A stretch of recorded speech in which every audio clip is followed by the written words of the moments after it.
This is the Farm Monitor.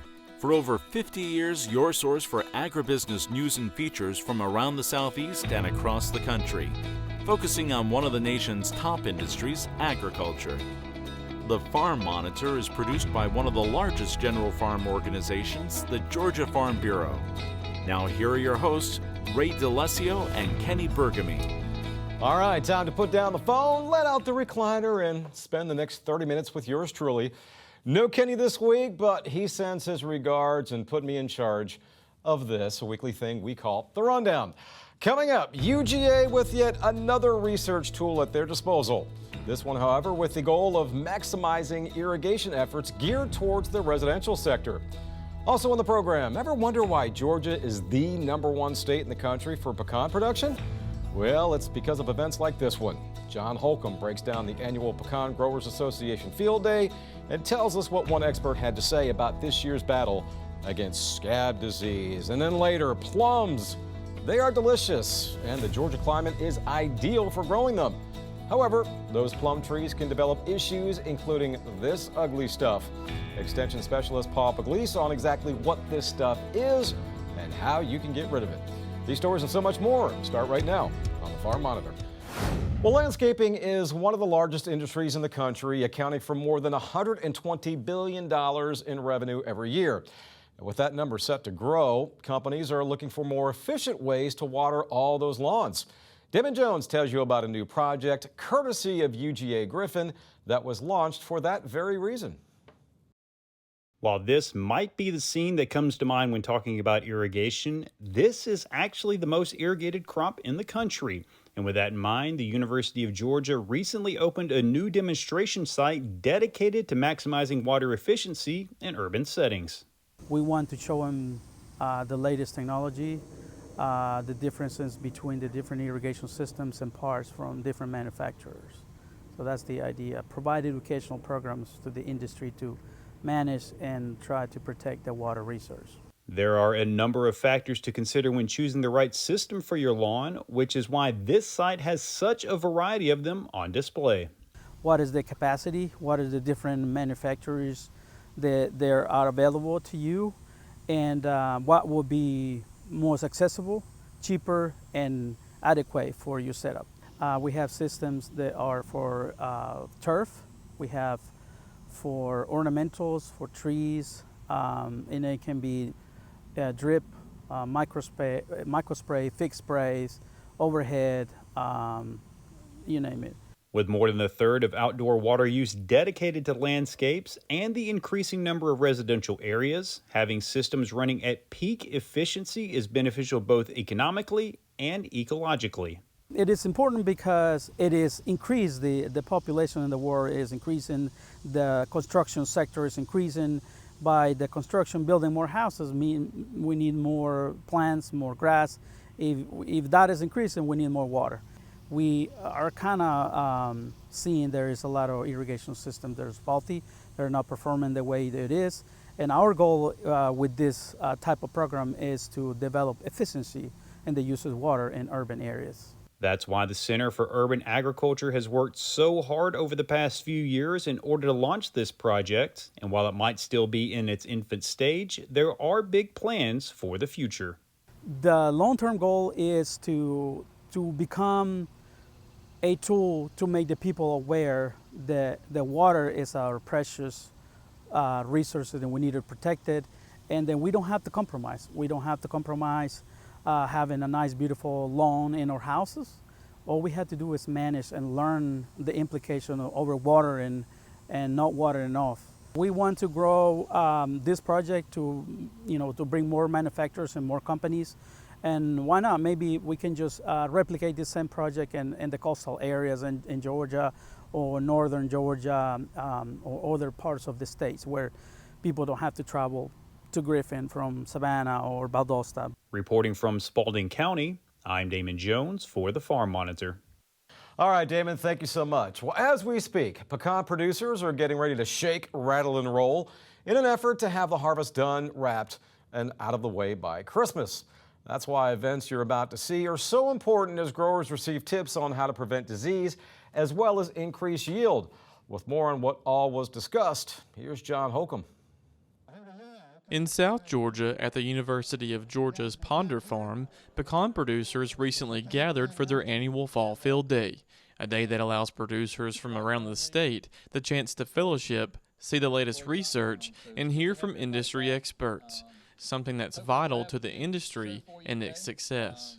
Being the #1 state in production just doesn't happen overnight, and you got to work toward it every year. These growers are dedicated to making sure that they stay #1, both on their own individual operations and as an organization here in Georgia. So it's just really critical to bring everybody together, and of course everybody loves to see each other. You know, farmers are so committed to what they do every day. It's not often they get out and go see their neighboring orchard. So I think it's really great, and it kind of pushes the fact to take them off the farm for a day, come out, see each other, come out, talk to each other, have a nice time, hear some industry updates, make sure they're in touch with the pulse of the industry. However, in order to be in touch with the industry, growers need the most up-to-date and accurate research, which is why this tour has a rotation each year, as it allows for more long-term research. We host a Fall Field Day every year, and every third year it's back here at UGA. So we're really excited to see some updates on research since, you know, we haven't been here since 3 years ago. We rotate it every 3 years because pecans are such a long-term crop. It does take years to see results. Everything is a little bit slower in this industry since we aren't an annual production. So, and research, as you know, takes time.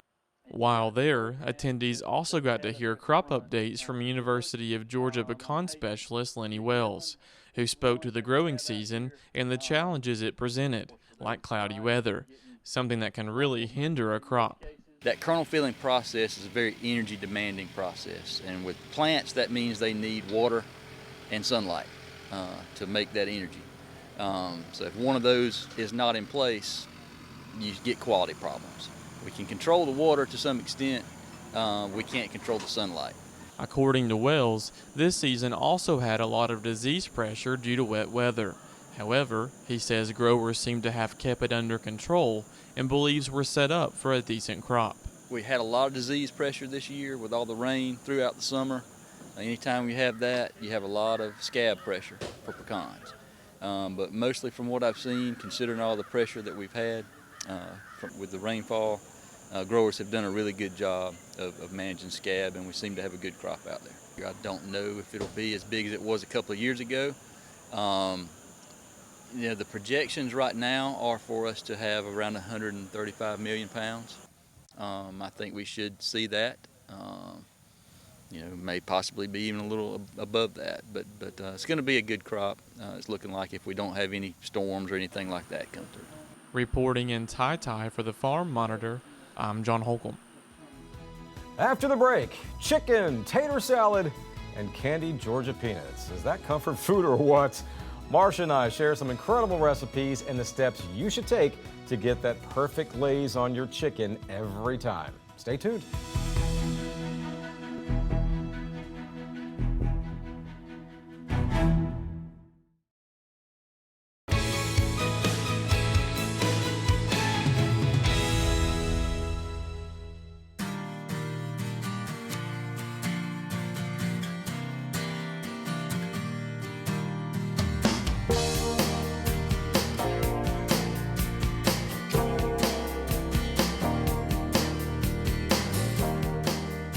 Well, unfortunately, there is still no technology to where you can actually experience smells coming through your TV, because if there was, right now you would all be getting up, would be jumping through your TV, and would be devouring what we are about to show you, because let me tell you, it smells absolutely wonderful in here. Would that be called smell-o-vision? Smell-o-vision, I like that. I think we should patent that, and we could be extremely filthy rich.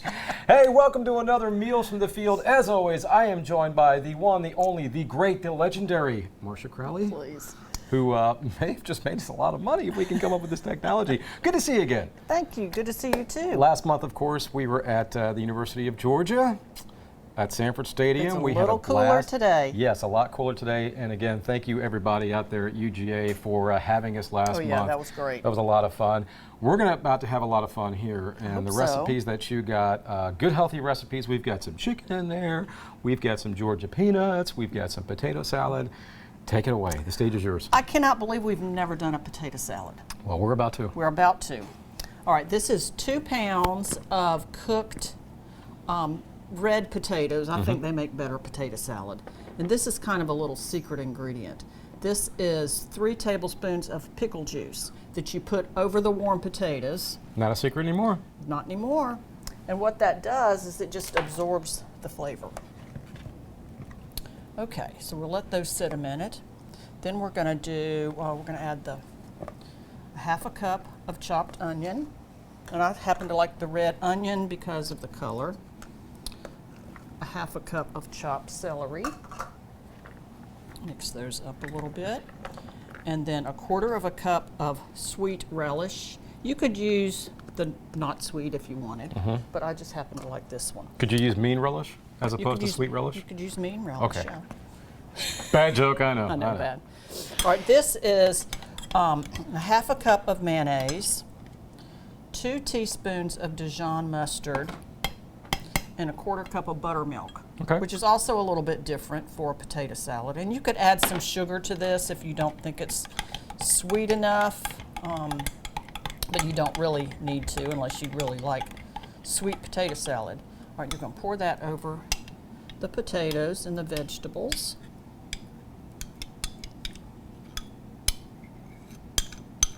Stir that up, and then you're going to add 2 hard-cooked eggs. And this, I make this potato salad all the time. Like I said, I cannot believe we've never done it, but it's really good. And here's the 2 cooked eggs. I don't think I've ever had potato salad with buttermilk. I know, isn't that different? It is. And the pickle juice, you know, over the warm potatoes really sets it off.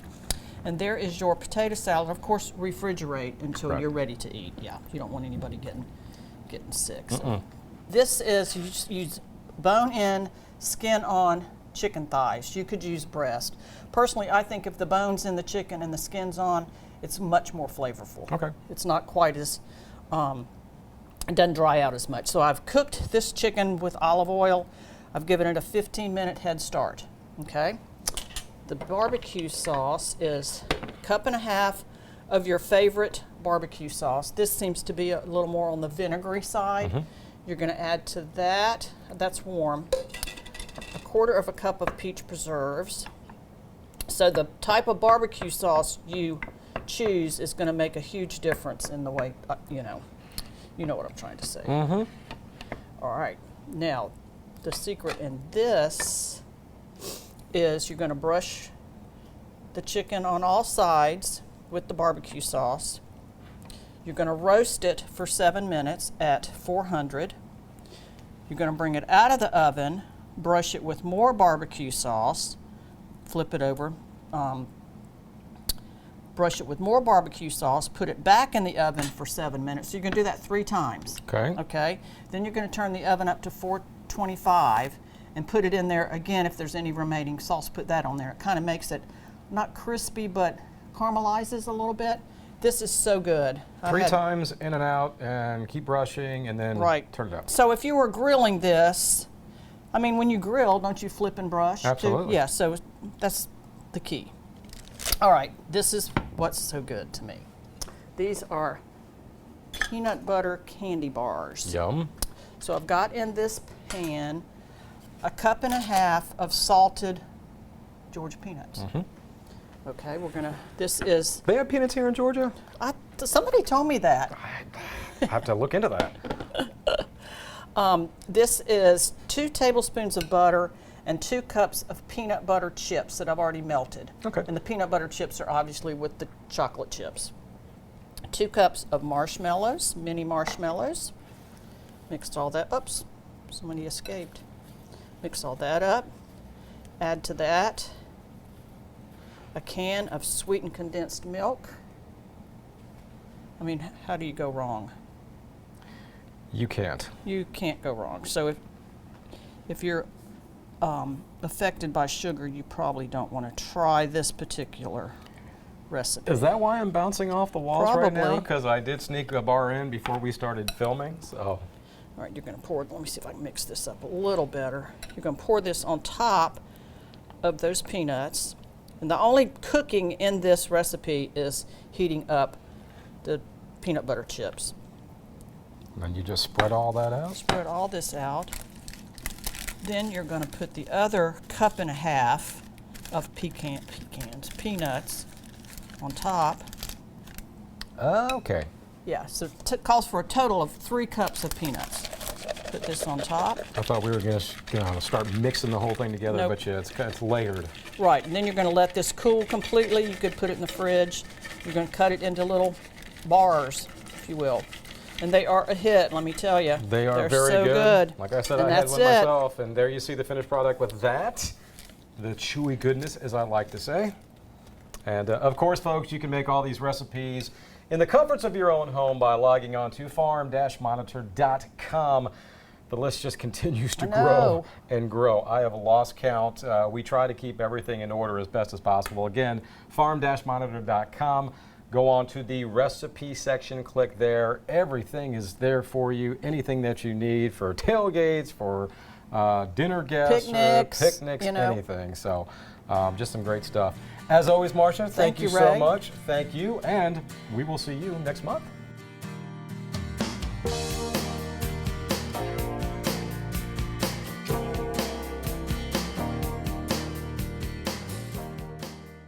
Well, don't forget, if you missed any part of this edition of Meals from the Field or past episodes, you can still see them in their entirety at our YouTube channel, The Farm Monitor. Once you're there, you're going to see all kinds of content and a variety of subjects. And best of all, the archive goes all the way back to 2009. And of course, while you're there, keep clicking. Like the Farm Monitor Facebook page. Also like feedback. If you have a story idea or if you just want to leave us a comment or suggestion, send us a message either on Facebook or the address on your screen. That is news@farm-monitor.com. When we come back, plum trees are notorious for having this disease. However, if one of your trees or all of them have it, there's a solution, and his name is Paul Pugliese. Extension Corner when the Farm Monitor continues.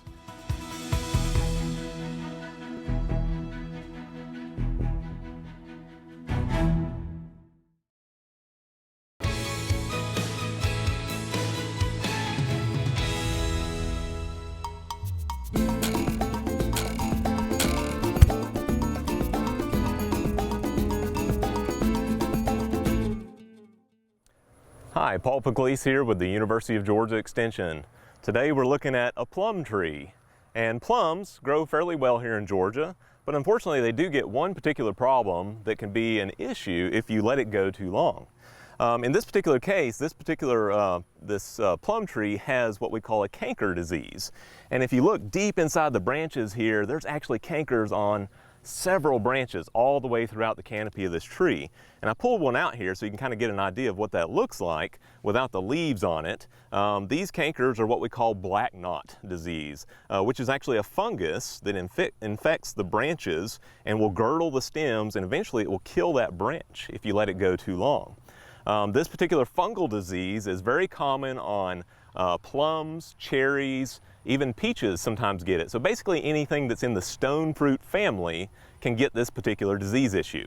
It can also move over time. If you let it go, it may move down the branch and may even get into the main trunk of the tree, which is the last thing you want to happen, because once it gets in the trunk of the tree, there's really nothing you can do to save it. Eventually it will kill that tree.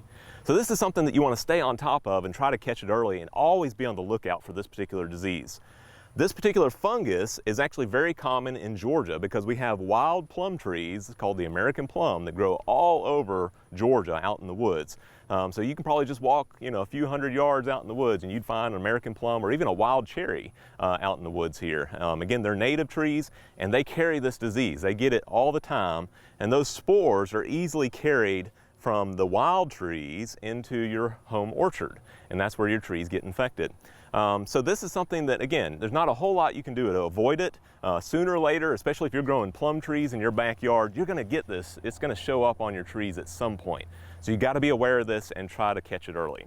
So what do we do about it? Well, in this particular case, once the infection occurs, there's nothing we can do to treat that particular infection. The damage is done here. So the only option that we have is to actually prune it out. And so we can actually go in and cut out those cankers when we see them. A really good time to do that is in the winter, where you can see the whole tree, you can inspect it without any leaves on it, and make sure you cut them all out, especially in the wintertime. But even in the summer, if you see a branch that's infected with a new infection, I would go ahead and get it out of there just to avoid and minimize it spreading even in the middle of the summer. When you do prune this out, it's very important that you take out at least 4 to 6 inches below where you see the last black knot. Because again, if you cut it too close, there may be some infection there in the stem that you don't quite see just yet, but it's actually there. So just like a cancer, we want to make sure we cut it all the way out and get it out of there so it doesn't come back. So when you cut it out, of course you don't want to leave this laying on the ground. You want to either burn this or haul it off, get it away from your tree as far as possible, and make sure you dispose of that so it doesn't reinfect your tree or spread spores around. Something else to think about is when you're cutting into these types of cankered branches is to use a disinfectant on your tools. So you could use rubbing alcohol, you could use a bleach solution. That's about a 1 to 9 bleach solution, 1 part bleach, 9 parts water diluted out. You can spray that on there. You can even use a Lysol concentrate disinfectant to sterilize those pruning shears and minimize spreading that disease when you make those cuts. That's really important to clean your tools, especially from tree to tree, but if you have the time, do it from cut to cut, especially if you know you're cutting into something that has this type of a canker disease. Another thing you can do that might help is if you have any wild plums or wild cherry trees that are nearby on your property, I would want to get rid of them because again, they're just going to be a constant source of inoculum and blowing those spores into your yard. And you're probably not going to be pruning or spraying those trees, so it's going to be a constant problem for you. So as a general rule of thumb, anything that's within 600 feet of your home orchard, you'd want to get rid of those wild plums or wild cherries to minimize the carryover of that disease. The last thing you can do to manage this is actually spraying with fungicides. Now, I would caution you, you cannot spray and cure a branch that's already infected. The fungicides only prevent new infections from occurring. So the timing is really important. In fact, the best time to spray for this disease is in early spring, right after the flowers have started to fall off, the petals are falling off the tree, and it's putting on a lot of new succulent growth and new leaves on the ends of those branches. That's when you want to spray it, in early spring. And there's a couple of different fungicides that you can use. Some of the products that are on the market are things like Captan or Daconil as a fungicide. So Daconil is the active ingredient chlorothalonil. There are some other brands out there. It really doesn't matter what brand you go with. And again, you can spray that. You'll want to get you a hose-end spray applicator because with a big tree like this, a little pump sprayer or backpack sprayer is probably not going to be very practical. So the hose-end sprayers, if you can stretch a hose from your house out to your backyard tree, you can put this on the end of the hose and fill it up. It'll tell you on the label how many ounces per gallon, and there's actually a nice little dial on the top of these. You just put it right in according to the label, and then you spray down this tree. And you can do that within probably 10-20 seconds with one of these hose-end sprayer applicators. It's the easiest way to do that. And again, you would want to do this in the spring, and you would need to reapply it probably every 14 to 21 days, especially when there's a lot of new growth coming out on that tree in the early spring. That's the most critical time to spray that. Again, that won't cure the tree. All it's going to do is prevent new infections from occurring. And something else to think about is rotating your fungicides. Don't use the same fungicide over and over and over because eventually you can get resistance to that fungicide. Just like overuse of antibiotics. If we overuse any one thing, we're going to have resistance. So try a different product every year, mix it up, or even within the season you could try a different mode of action. A good rotation again would be between the chlorothalonil type products and Captan fungicide, which are both labeled for fruit trees, and you can buy those at most local garden centers. So if you have any more questions about this particular disease that affects plums and peaches or any other problems with your fruit trees, call your local county extension office at 1-800-ASK-UGA1 and continue to follow us on the Georgia Farm Monitor.